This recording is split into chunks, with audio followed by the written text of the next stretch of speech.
I am honored to have Lisa Septimus on the show today. Lisa Septimus is a Yoetzet Halacha of the Five Towns. She teaches Talmud and women and Jewish law at North Shore Hebrew Academy High School, and she's the director of special programs. Lisa plays an active role as a Rebbetzin at the Young Israel of North Woodmere, where she is involved with adult education and youth programming. Lisa, it's an honor to have you at the show. Thank you, Karen. I'm a huge fan, It's so good to talk more in person or yes. over Zoom. Over Zoom, yes. Yes. Although we did see each other in person Absolutely. a few times, and it was an honor. Mhm. So, Lisa, can you tell us what a Yoetzet is? You are the Yoetzet Halacha of the Five Towns. Define what it is for those of us who don't understand what it is. Okay, sure. So a Yoetzet Halacha, which means a halachic advisor, is a woman who has learned the laws of niddah and mikveh extensively, and then serves to give halachic guidance to and answer questions relating to these laws to women. And we're trained in, the laws of niddah from the Gemara, Rishonim, Achronim, Psak, Halacha. For over 2 years, we spend learning these laws through Nishmat. Nishmat, about 8 years ago, brought their program, which they created in Israel, to the United States.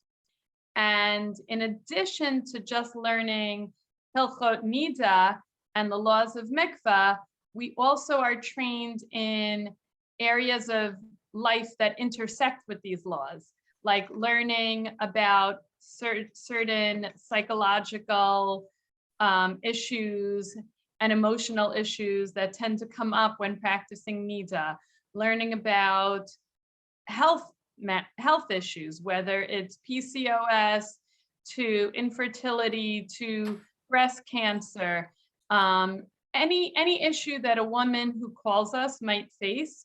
We don't become experts in those areas, of course, because those areas take years of training, but we become familiar with them, and we are trained by some of the experts in those fields. Why is there a need for it when there are rabbis who are trained to answer these questions and help women in this area? Good question. And the very first time I actually heard about Yoetzet Halacha, I myself wasn't fully convinced, because I had just gotten married. I happened to have been, I guess, more knowledgeable than your average woman in this area of halacha, and I was married to a rabbi. So maybe I felt confident in my own practice, and I didn't fully get it. But over the years, it's amazing to see how needed it is and how appreciative women are. So first of all, women who don't necessarily experience major issues, but just have everyday questions that come up, need guidance in these laws, because they are so personal in nature. Because this isn't just about, I dropped my milk fork into the meat dish, but this is about something that is happening to my actual body. Not just happening to my body, but involving the areas in my body that I've been trained and taught and regard as so private and so personal. So even women with her regular questions in this area often feel so much more comfortable speaking about it with another woman than with a rabbi. And the rabbi could be the most well-meaning, the most knowledgeable, the most sensitive, the most caring, but it just is an area of where it's more comfortable to speak to a woman. Now, once you add to that, women who actually face serious difficulties, sexual disorders, health issues, hemorrhoids, whatever, uncomfortable issue they're dealing with, then even more so, these women are much more comfortable speaking with a woman about these matters. Right. And Yeah, sorry. And one more thing, when you're more comfortable, you end up telling your situation better. You end up describing what it is better and you get the right answer. Yes. And there's also less judgment, I feel. Yes, yes.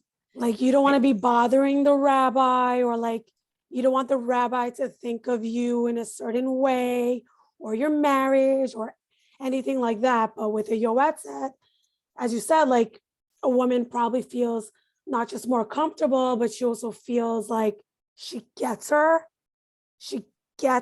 what she's talking about because she's a woman too. It's so funny because all the things you just listed, Yeah. I just recently was thinking about the 5 reasons women turn to yoatzot. And I described them as number 1, no judgment. Not that, by the way, not that rabbis, God forbid, actually do judge. Right. But people feel self-conscious about being judged in general by other, human beings, by other men or women. But it creates one more level of feeling a little less judged if it's another woman who kind of is on your wavelength. So we go from no judgment to relatability because it's another female. So some of the issues that you're worried a man might see as vain, that a woman might connect to, relate to, that a woman knows that, sorry for being graphic, but that the discharge you experience before or after your period is common, and understands and gets exactly what you're describing. So no judgment, relatability, explanations, because there's less awkwardness on the phone. You sit don't there need to for explain, right? Yeah. And I like to say also bringing the shalom into the bias. Yeah, explain that. Okay, because we talk about the importance of shalom bayis, peace in the home, and what we mean by that is that the husband and wife are getting along, and of course, there's so many times that women have avoided asking, women have, resented the halacha because they've been so strict on themselves, and it's created or men have resented that the women are in niddah for so long, and it just that sometimes niddah can cause tension, and often by becoming more informed, feeling more comfortable asking, talking through your issues, it can bring more shalom into the bayis. It can ease that tension that can come up around these laws. Wonderful. And what's number 5? And now I almost forgot number 5. Yeah. Respecting personal boundaries. I think that this has evolved over time, but the same way that over time, women now don't feel as like many women, not all. Some women feel very comfortable with a male gynecologist, let's say, but many women don't anymore. They feel like they don't want their body exposed to a man in that way. And I think a lot of women who in previous generations wouldn't have given as much thought about it, it now feels that it's sometimes crossing a personal boundary for certain women that don't feel comfortable talking about their bodies or showing something that may have come from their body in front of someone of the opposite gender. Do you feel like there was a need for this maybe 10 years ago, 20 years ago? Or do you feel like the need for yoetzet came along with, feminism and new trends and all of these, the ever-changing technology and all of these different aspects? That's a great question. I think there's always been a need for it. If you ever have the privilege to meet Rabbanit Chana Henkin, who started Nishmat, and also this was really her brainchild, the concept of a Yoetzet Halacha. It came from her being a Rebbetzin in Beit Shan in Israel. She was serving women who were, they were not approaching this with any bit of feminism, or there was nothing like that. She just saw how in this area, people are so uneducated. I like to tell women that the reason they struggle with remembering or knowing the halacha is that when it comes to the laws of niddah, we're all bal tshuvas. We're all bal tshuvas. Love that. Because we grow up, those of us who grew up are FFBs from birth, we grow up watching halachic practice all the time. We watch how families observe Shabbat. We watch how people observe kashrut. We watch how they pray. So we learn by osmosis. But you don't watch anyone follow the laws of niddah. You don't want, unless you're the mikveh lady, you don't watch anyone go to the mikveh. So you have no real sense of normative practice. And you're relying on the little bit you learn, maybe a teeny bit in high school, a teeny bit in SEM, a marathon during your time as a Kallah, but before you've ever practiced it and can wrap your head around it. And then maybe at some point you're like pregnant and nursing and you don't even observe it for like a couple of years, and then you're still expected to remember. So we really are like balei tshuva when it comes to niddah, and we need more education. Even if you're a Kallah teacher, by the way. I am, and so are you, right? Yeah, I constantly need to review it, constantly.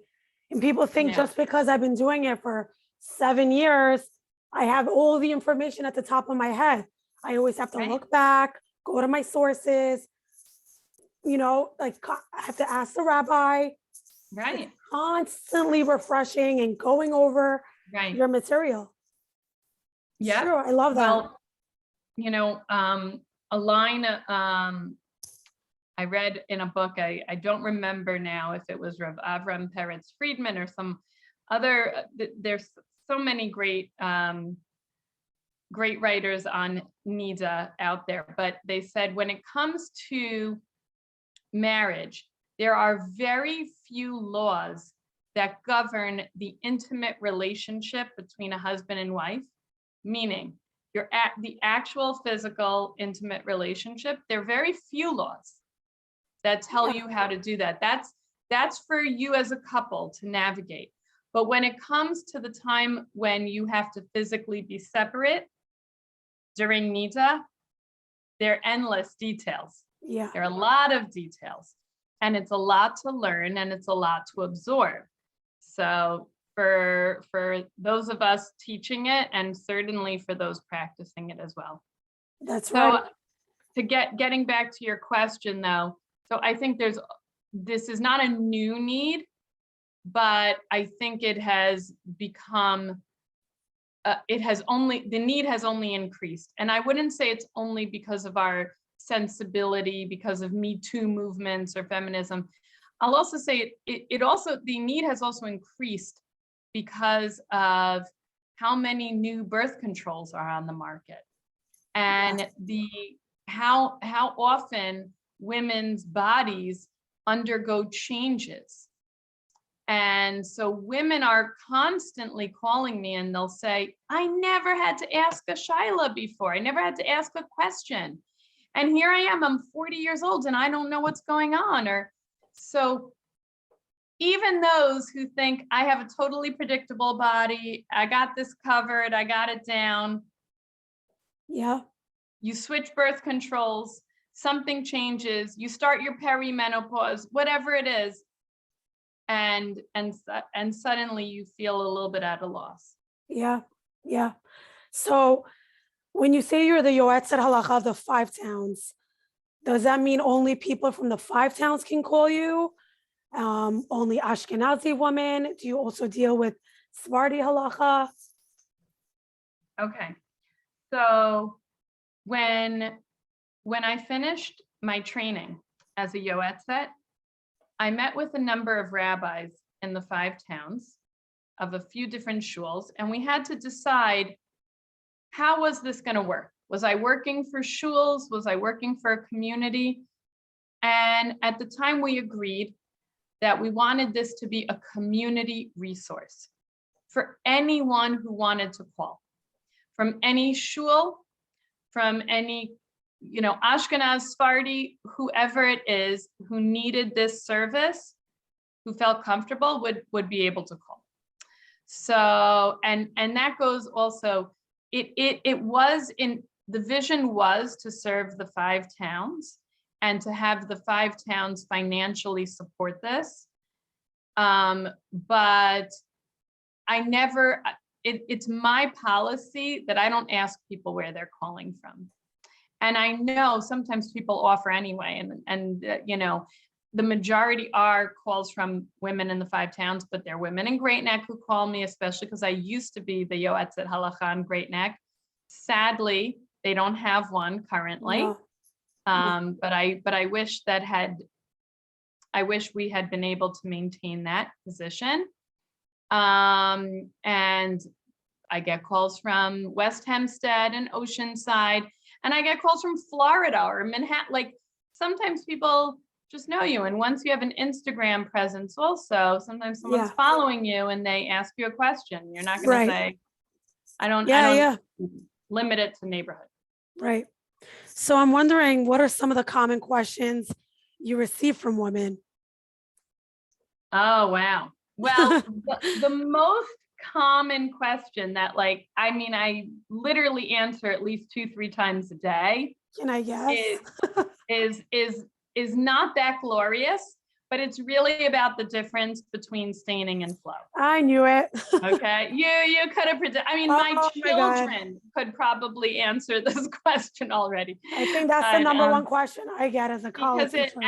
And I definitely think this has become the number one question because, as I mentioned, so many women, especially who are on different birth controls now, many of them, number one, cause every time you switch birth controls, you're going to have staining. And the trend now is to have lower levels of estrogen in birth control, which also has a downside. You could have more staining, but also it means that even when you're supposed to have your period and you're on the placebos, you may get such a light period that you don't know what to do with it, and you don't know what to regard it. So I try to help women navigate it. We've many Yoetzot calls talk about something called the panty liner test, and as a way of determining, how much are you seeing? Does it really qualify as a flow in which all opinions would agree that you are 100% in niddah once you have that, versus a staining where the lines are more blurry, and then we have to discuss whether or not you're in niddah. Right. Interesting. Yeah, I had a feeling it was going to be that question. What was one of the weirdest, maybe not weird, but strangest questions you've ever received? Or is there no strange question? People always call and they say, I have such an embarrassing question. And I usually don't find their question that embarrassing. I've really heard it all.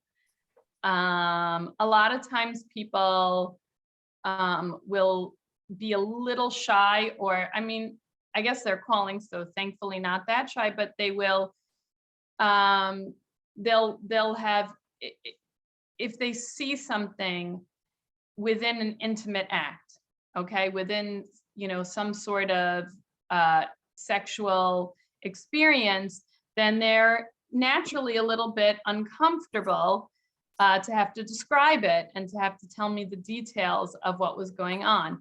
And I think that, it's funny, I was talking before about the 5 reasons that people like calling a yoetzet, but one thing I neglected to mention is that for many, they like calling the yoetzet because they can be anonymous.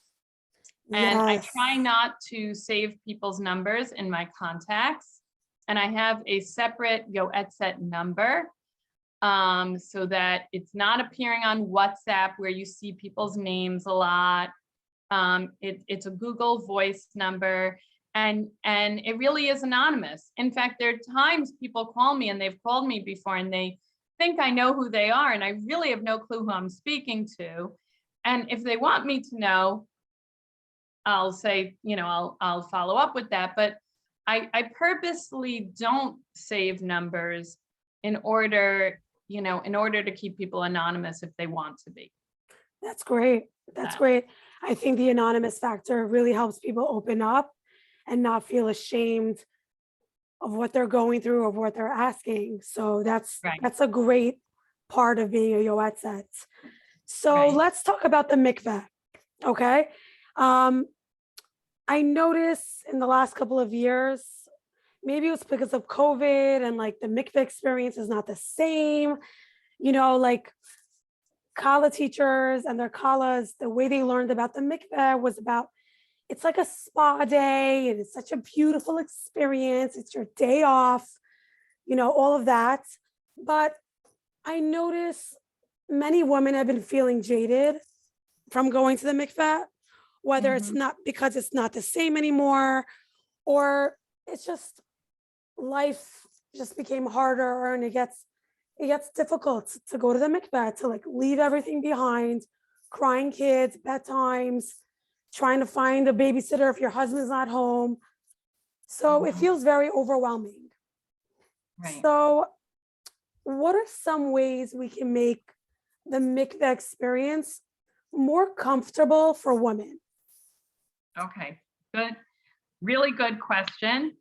Thanks. So first of all, one thing that I love about you and your podcast and your Instagram presence and about myself too, I'll include, is that I think even opening up these conversations is a good first step. So sometimes, the more we talk about it, first of all, a woman who is struggling, who is feeling pressure or stress, just to be able to give voice to that can sometimes already start relieving the stress, just not holding it privately inside. So that can actually be step one. Plus, sometimes I've noticed, like I've spoken to a woman who has this like positive, amazing experience. And if I share her thoughts, like how it inspired her, what it gave her, that also has a ripple effect. Not ironically hearing it always from the teacher or from the Torah personality, but sometimes hearing another woman's perspective, who still may be in that inspired or positive place, can make another woman pause and be like, oh, wow, that's interesting that she thinks of it that way. Like, I wonder if I could reframe it for myself. Or, wow, I used to think of it that way. And like, it brings that back. So sometimes sharing these ideas already is part of a reframe that helps. I think one good thing that came out of COVID is that people saw some new possibilities. Some women thought like they always need that flexibility and running in where they can, and now you had to make an appointment, and some people said, I actually like making an appointment, or I miss doing all my prep at the mikvah, right? So now if they missed it, they'll know I want to go back to that spa day experience and give that to myself. Or you know what? Forget that. It was so much easier to run in quickly. And so I think options is one powerful thing. I know that at one of the mikvahs in the 5 towns, one thing that has not yet changed is the mikveh lady who used to hold the towel up always, which was fine, the robe up, she now turns her back while you hang up the robe yourself, enter the water, and she'll tell you to let her know when you're in the water. And I thought, wow, that's really, and the other mikvahs went back to the robe being held. And I thought, wow, women now have options. Maybe some woman doesn't want to have the robe held up, in front of her, and maybe that's a little close for comfort. And now she has this mikveh experience where maybe that a little more distance is comfortable for her. So I like that COVID made us rethink how we're doing things and figure out what works for us. I love the reframing. Yeah. I want to say one other dream of mine when it comes to mikveh. Yeah. Oh, before I say my little dream for mikveh, I want to say also that honoring for a woman with the reframe, honoring what is difficult, you can do that and still help a woman figure out, like, yes, I know it's challenging, but what can we do that's practical to make it easier to get there and give you a meaningful moment? So maybe it's like every time I go to the mikveh, I started doing this, I say a refuah shlema in the mikveh for someone. Some women in those mikveh years, they are very not engaged in communal Jewish life. And this might be their one experience. So if we can help women say, okay, it's stressful. My kids are running around. I had to get a babysitter, but I'm here now. And now that I'm here, how am I going to find a connection? And it could be 1 minute. Doesn't have to be more time. It could be one way to feel the meaning of that moment. I love that. Love that. Because I was going to ask you, because some people don't feel that spiritual rejuvenation. They just, they dunk, they come out, like they just went to a regular pool, they got wet, that's it. Okay, go home.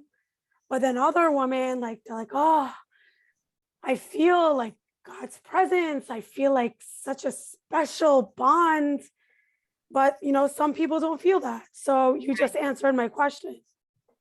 Yeah, but I want to, now it's fun. I like that you asked that also, because I want to say one other thing, which is, even if you don't feel it, you've done the mitzvah.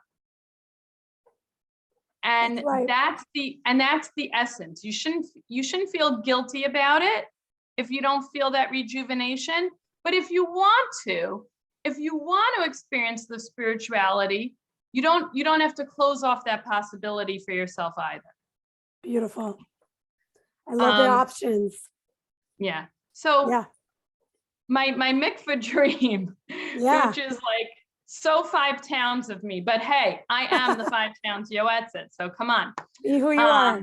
But even before living in the 5 towns, women, one of the struggles that a lot of women have with going to the mikveh has to do with nails. Yes. I'm putting it out there. It seems vain, but a lot of women, it's frustrating for them to have to take off their manicure, plan it, schedule it. For working women, then they are worried about going to work the next morning without it. These are calls I get. By the way, that's the second most common question. Okay, maybe after not staining. Second, but I don't know second, but it definitely is a very it's up there. Common question, very up there. And by the way, you asked me about Ashkenaz, Sephardi, sock. So women always try to say, if I'm Sephardi, can I keep, what if I'm 1/8 Sephardi? Can I keep on my nail polish? So anyway, that is, and by the way, it's complicated because there are certain leniencies in Hilchot Niddah that Sephardim have that Ashkenazi women don't. The most obvious being the 4-day versus 5-day wait before you count Shiva Nekiyim. But what's interesting is that in many Sephardi communities, they actually have taken on some of the chumras that Ashkenazim have. So you really do have to sometimes ask the Rav of the community what psak. You can't just, it's not always this blanket statement that like all Sfardim take on this, follow Right. Rav Avad Yosef or follow the Shulchan Aruch, and Ashkenazim follow, the Ramah, the Ashkenazi posting. Right. It's not so clear cut. It can be different. So what's your dream? Anyway, my dream. Yeah. Here we go. The dream is to bring in some manicurists into the mikveh. Now you may think I'm amazing. crazy, No, that's great. but I really feel that it's sad to me, speaking about the spiritual experience. I think that one thing that holds women back from experiencing the spirituality is the stress, is the prep. Now, some of it is, like you said, just like the sitter, the babe, the kids, the this, the that. But another thing is sometimes the externals and the nails. And not that every woman would want to. Some women don't want to spend any extra time in the mikveh. And why would they want to worry about nails when they're going back to their husbands? But for some, that would be something that makes the experience more dignified for them, that they feel that they really have attended to their personal care and needs. And I don't think women should be shamed for wanting that. Yeah. I think we should enable it. We spend so much money building beautiful mikvot, and if we can make the experience of it also that much more beautiful and comfortable for women, why wouldn't we? So your idea would be that after a woman immerses in the mikveh, she'd be able to get a manicure? Yeah, I mean, my ideal Nice. would be that she does the first half pre-dunk. Your nails are prepped for you. Yes. The polish is removed, filed down, cut, cleaned, everything, Oh my God, I would love that. You get to, then you take your shower, you dunk, and the polish is put on after. That's it. A girl could dream. That's great. Yes. So, we'll see which mikveh does it first. Please I sign always us up. heard rumors that there is one in Brooklyn that has this. Oh, okay. I don't know. Well, that's beautiful. Hopefully your dream can become a reality, because Yeah. I like what you said about like honoring your needs and like making it dignified. And there's no shame in like wanting to have your nails be nice.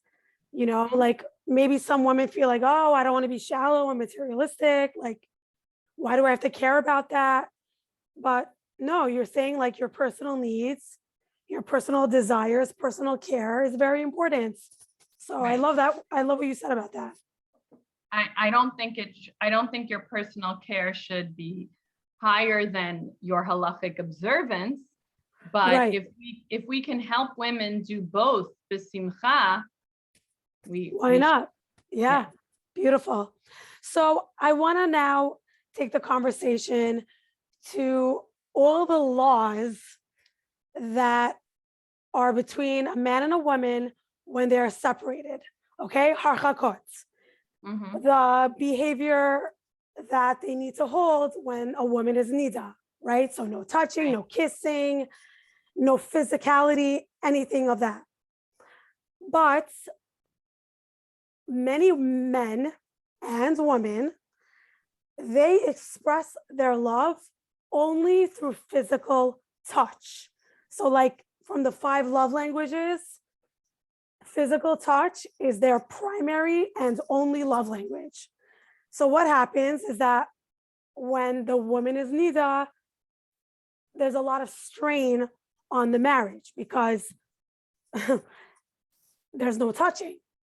So what would you advise to couples who struggle with this aspect of niddah, that they're not able to touch and talking is not exactly their way of bonding?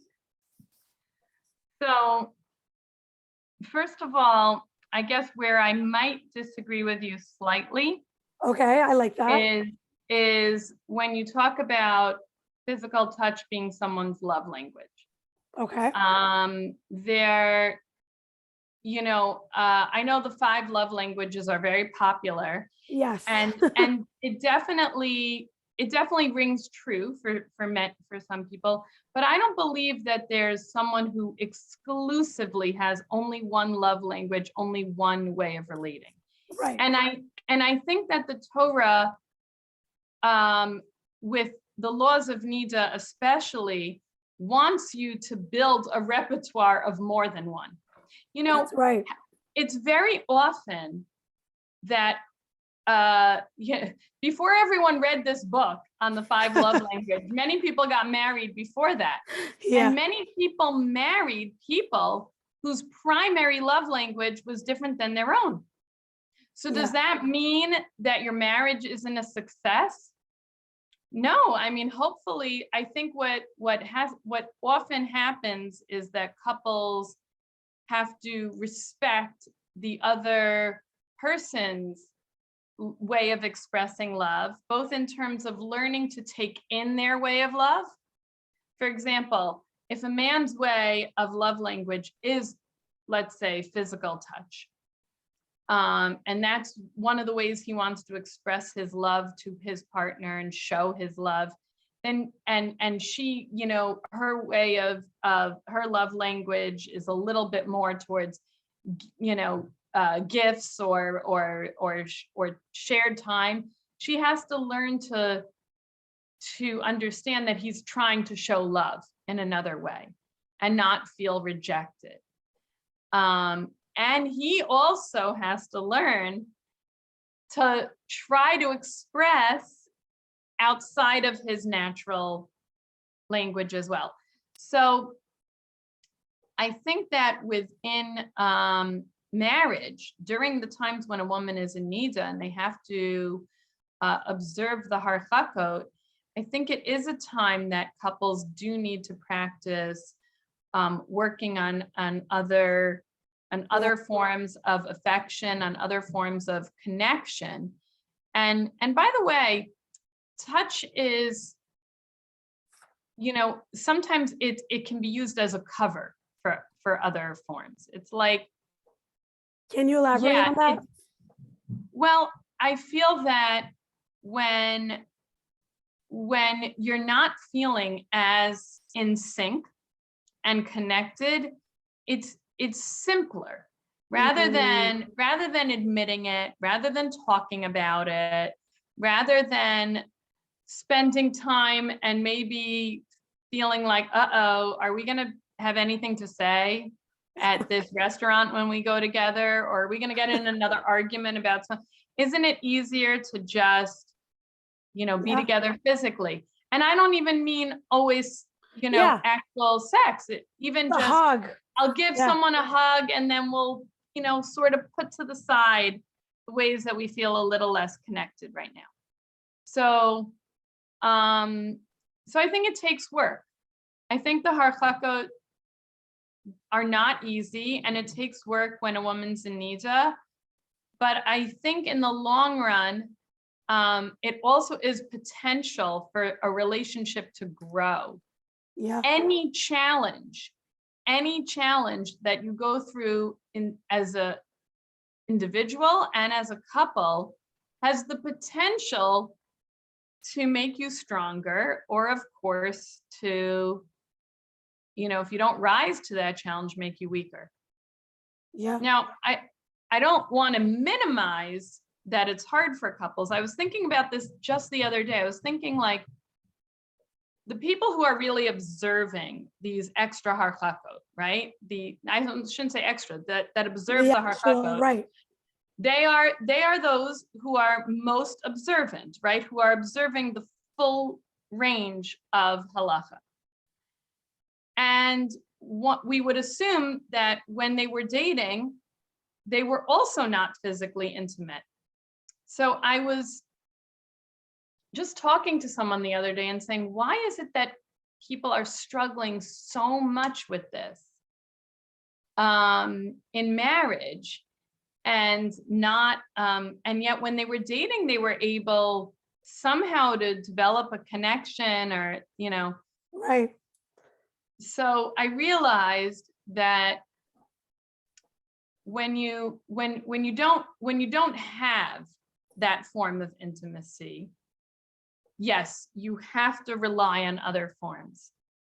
But once you have had it, once you're married, and now you became used to expressing yourself through hugs, through touch, through hand holding, through cuddling together, whatever it is, and of course through actual sexual experiences as well, then the times when you don't have it, it's not like it was when you were dating anymore. Right, because you didn't experience that. Right. Yeah. You tasted Yeah. the forbidden fruit. So now Right. you just, yeah. I've had women express to me how the times that they're separate are the times they have the most arguments with their spouses, because there's just, whether it's sexual tension or the husband is totally removed, because they feel like, okay, since we can't be together, then okay, I'll just go out every night. Like, you do your thing, I do my thing. We're living together, but we're separate. They literally, like, when they're physically separate, it's as if they're like fully separate, like they're strangers in the home. And Yeah. many women express frustration and lack of connection and all of these problems and issues that come only when they're niddah, that their husband's primary way of connecting is through physicality. And, Right. I know the Torah, thank God we have the Torah that encourages men and women to develop these different aspects of themselves, that we're not just animals and we're not just connecting in that way, but there's so many other ways to connect and bond, not just through talking, Right. there's other ways. It's a real problem. And I think every single couple has experienced it at some point. Yeah. Every single couple. I try to warn brides I teach about it, because I remember when I was first married also, it was just sort of natural. It was like, oh, when we were like planning our schedules, it's like, oh, well, if I'm in niddah, if like we're going to work late one night, this should probably be the time. And at first it just seems we were like on the same page. Like it just seems practical for both of us, because there's like that extra layer of restriction. It's not because we can only bond physically, but what happens is slowly it can build negativity towards the mitzvah. It can build a resentment, like, as I think in time, as couples,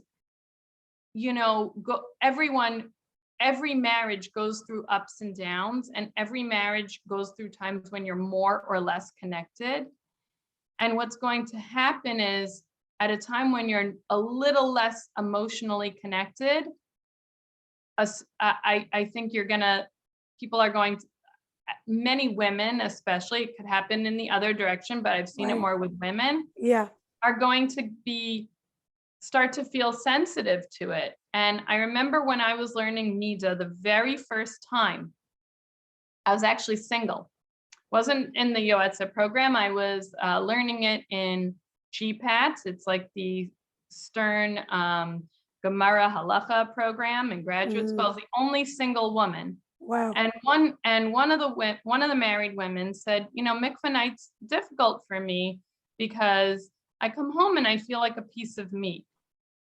I could not understand in a million years what she was talking about as a single woman, because you have desire. You're like imagining, wouldn't you just be so excited and want to be together? And I think though that if a couple doesn't spend enough time together, and if a woman feels like her husband is running out of the house when she's in niddah, that's part of what causes the ickiness upon the return of mikveh night. So it's really important to work on that, to have a couple of nights when you're in niddah that are like bonding nights. Yeah, game night, date night, which doesn't have to be out of the home. Yeah, it can yeah. even just be watching a movie together. Yeah, It doesn't have to be exactly. so, yeah. Yeah. But I'm glad you brought that up, because, which brings me to like one of the questions I had for you, where you said this woman felt like she was a piece of meat every time there was mikveh night. So mikveh night has become associated with like, you must have intercourse that night, And a lot of women have told me that they feel this pressure that like it must happen, they must perform no matter what. Even if the couple got into a big argument that day, it has to happen. And like, there's been women who didn't want to go to the mikveh because they got into an argument with their husband. And then, they were advised like, go to the mikveh and make up, and that's it. Right. But how can Jewish leaders address the challenge when one of the spouses wants to be sexually intimate and the other one doesn't? Okay. So first, Loaded question. Sorry. First is that consent is always necessary. You are not allowed, like you always have the ability to say no, whether it's that you don't want to be intimate at all, or whether it's just, the way what's being asked of you, you don't want to engage in. Consent is necessary and you can say no. Now, that being said, I do think that and one other thing, there are ways, there's an idea that when you go to the mikveh, you want to show that you have had a change in status. Yeah. But you can show that even by giving each other a hug. Yeah. It doesn't necessarily have to be right away through intercourse. So that's important to keep in mind. I do think that sometimes when it comes to sexuality, it's good for people to be open to the possibility of, let's say, repairing the relationship, because we all would love, in our ideal, sexual intercourse is an expression of how close we feel, but sometimes it also is a means to helping us feel closer to one another. That's right. And we shouldn't forget that also. So again, God willing, most marriages are very long and they all go through ups and downs, and everyone has arguments sometimes. So, we want to strengthen our marriages, not in a way that we should ever feel forced or pressured or that the halacha demands. No. But in a way that if we are trying to give ourselves the best chance towards a good relationship and towards happiness, then we have to open ourselves up to forgiveness, to moving forward, to new connections, to new possibilities, to new ways of feeling. And also to also please your partner, or, like that it's not only about you. It's also about someone else's needs. You have needs, they have needs. And it's also like just being open. Right. Like you said. The other thing is that so much of pleasure is sometimes when you really feel that you are giving someone else pleasure, it is that itself raises your own desire. It's sometimes hard. It's hard to feel that beforehand. It's hard to remember that, and I'm not minimizing how difficult it can be if you fought that day, if you feel stressed, if you don't feel in the mood to put yourself in the mood. But I often tell women that I believe in scheduling sex. And I think sometimes the mikveh actually is a little bit of that schedule, because it helps, I think, people who, often can be weighed down with just life in a way that can kill some of a person's desire, when they know that they're going to try to be intimate. It opens themselves up to that possibility of feeling desire. That's right. I don't know if this is a good comparison, but I feel like it's kind of related to exercising, where like you don't want to go, you don't want to get dressed up, put your Lululemons on, get ready, put your sneakers on, get to the car, drive to the gym or the dance studio. Right. But once you get to the studio, to the gym, and you start warming up, that's it. You're into it. Like you get into it. So I don't know. It just reminded me of exercising. It is a very good metaphor for some people. Although I still need to get myself to exercise. Yeah, I know. I'm thinking maybe not the best metaphor for me, because exercise is really tough for me, but same here. But yeah. God willing, soon. So I was actually thinking of something else. I know we're going to wrap up the conversation soon, but like I really wanted to get this question out. Mm-hmm. For those people who don't observe Taharat Hamishpacha and they don't really feel a need for it, they have healthy, nice, intimate lives, what would you say to those people? I mean, should they observe family purity? Does family observing Taharat Hamishpacha, does it guarantee shalom bayit? Does it guarantee peace in the home? Or is it just an added benefit? Another loaded question for you. Absolutely.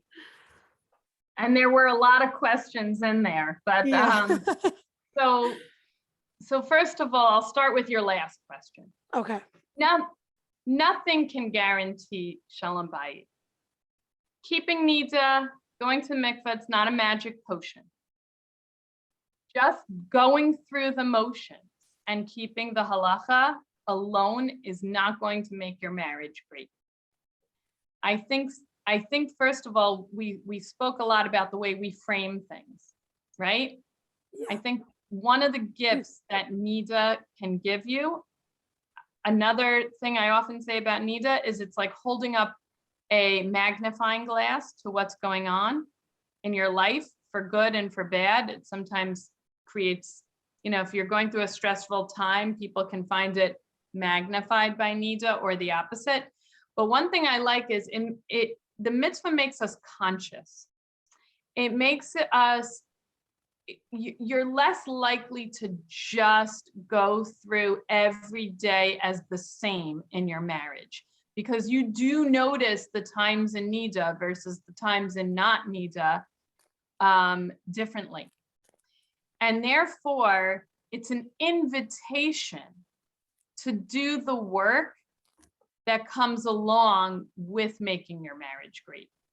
Not that it's going to make your marriage great on its own, but it's really a reminder and an invitation that you should put in your piece also to accomplish in your marriage, and to allow what we say about niddah, that niddah should make the marriage more special, and it should, have times that build the desire.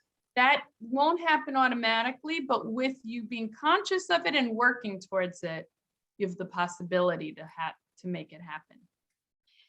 Now, if you're not observing niddah, so first of all, let me say, obviously, as someone who is a Yoetzet Halacha, literally advising in halacha, yes, I believe in Torah and mitzvot, and in its not only being something that we're bound to do, but being something that enriches our lives. So of course, I'm an advocate for everyone doing it. That being said, there are many different levels of observance out there, and there are plenty of good people with great marriages and great families who are not observant. And one thing I actually just mentioned to my students today, my students who also really run the spectrum of religious observance, I said that two people are always going to be separate individuals. But when they get married, they want to share a vision. They want to share values. They want to look towards something together. That's part of the beauty of building yourself into a unit, into a couple, into a family. For those who observe halacha, whether that be Taharat Hamishpacha, Shabbos, the whole corpus of halacha, it adds direction, it adds value, it adds something to look towards together, to build towards, sets goals for you. If for whatever reason you're not halachically observant, then you also should think about, especially if you're, I'm assuming the audience here, a Jewish audience, what are my Jewish values? What is important to me? What does define what my goals are and what I want for my family? And as much as for me, that should be, the halachic observance should be in there. If for whatever reason it's not for you, make sure it's something. Make sure whether it's the sense of community, or being there for others, or being a giving person, standing by my family, whatever it is, know your goals and your vision and look together as a couple towards that. That will strengthen your marriage. That's beautiful. You answer the question so eloquently that it gives an answer for anyone, no matter where they are. So thank you. My pleasure. I It's have such a treat to hear all you have great questions. I love it. Thank you. I do have one more question, because this is something that comes up. It does come up often in my community. I'm not sure if it happens in other communities, but I notice that sometimes there's one partner that wants to keep all the laws. Usually, sometimes it's the woman. I mean, it depends who it is, but sometimes it's the man, it's the woman, and the other partner doesn't want to do it. So how can a newly married couple bring this vision together when one person has a completely different idea than the other one? Right. When it comes to Taharat Hamishpacha. It definitely is tough, because in general, for a young couple, if they're not on the same page of observance, it's going to be hard. Because even when you are on the same page of observance, coming together as a couple and raising children is challenging. And when you're not on the same page, you're going to have all the more parenting challenges and lifestyle challenges, particularly with niddah, because again, it's all about what you can, how you can function together, how you can touch as a couple. Right. It's really, really tough. I think that sometimes, though, it depends. Sometimes there is, the couple's not exactly on the same page of observance, but one person is okay being pulled up a little and lifted up, or at least they think they will be before they're married, and then they start to resent it. I think you can't, my bias is that if someone feels that this is something important that they have to observe, we can't force a person not to observe the law. But I think that the person in the couple who does not want to observe niddah, we have to understand where they're coming from. What's bothering them? What's hardest? Is it that they resent that they can't be together during that time and they're really, really struggling? First of all, maybe the wife, maybe if it's the woman who wants to observe niddah and the man who doesn't, what's going on? Is she in niddah for a very extended amount of time? Maybe they need help and halachic guidance. Maybe it's become very burdensome and they're not observing it the way they should. There might be leniencies that aren't being observed correctly. So Right. we have to look at that. We also have to look at what's going on in their dynamic. Maybe like you were saying before with love languages, maybe something is off in their dynamic when she's in niddah. But there's also the possibility that just sometimes people are cynical about the halacha. It feels silly to them, and there's something that irks them just about the observance altogether. And that's really that I really don't have an easy answer for. That's just something that the couple has to work on, either with a therapist or with each other, to really respect each other. Yeah. To really say, like, yeah, I'm married to you, but I respect you and your individuality and your choices. And she's not trying to change him and say, you don't have to like this halacha.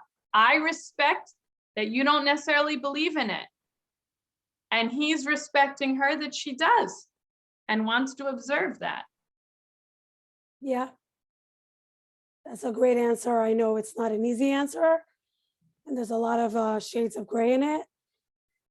Yeah, I notice it amongst the couples who, let's say, they're on the same page when they get together, but then the woman or the husband learns with a rabbi, or the girl goes to shiur and she gets inspired and she's like, wow, I want to do this. And the guy's like, wait, what? Like, what are you talking about? Right. Like, this wasn't Right. part of the plan.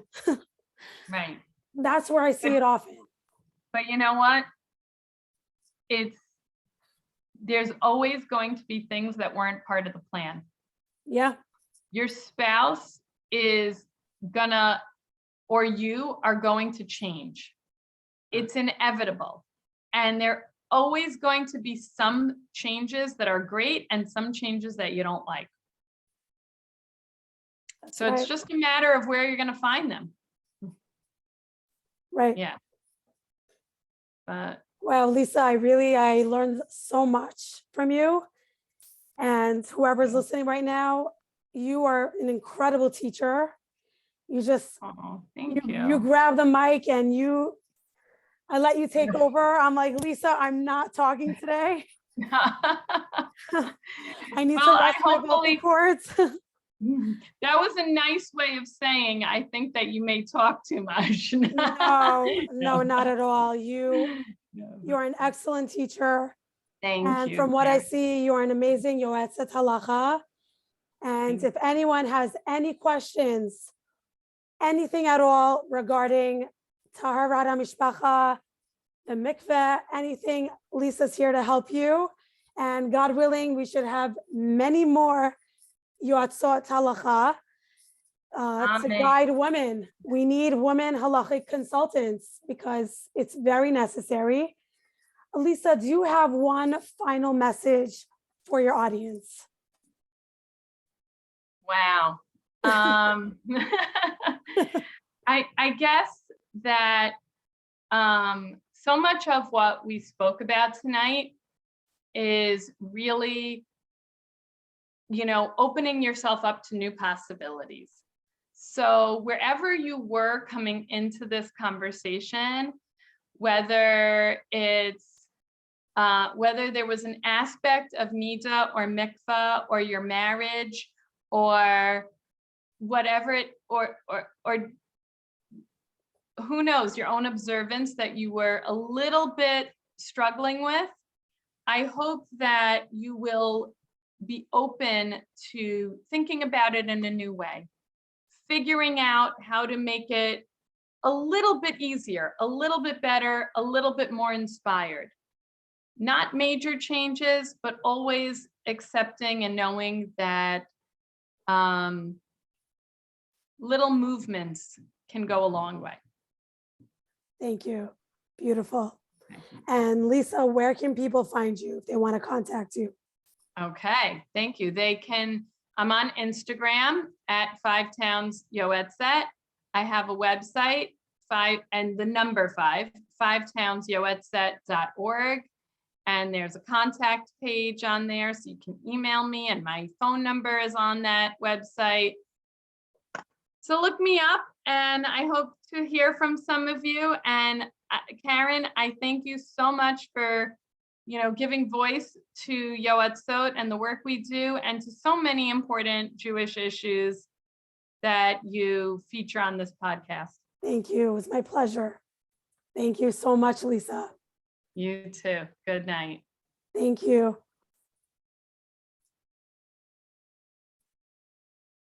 Okay. I wasn't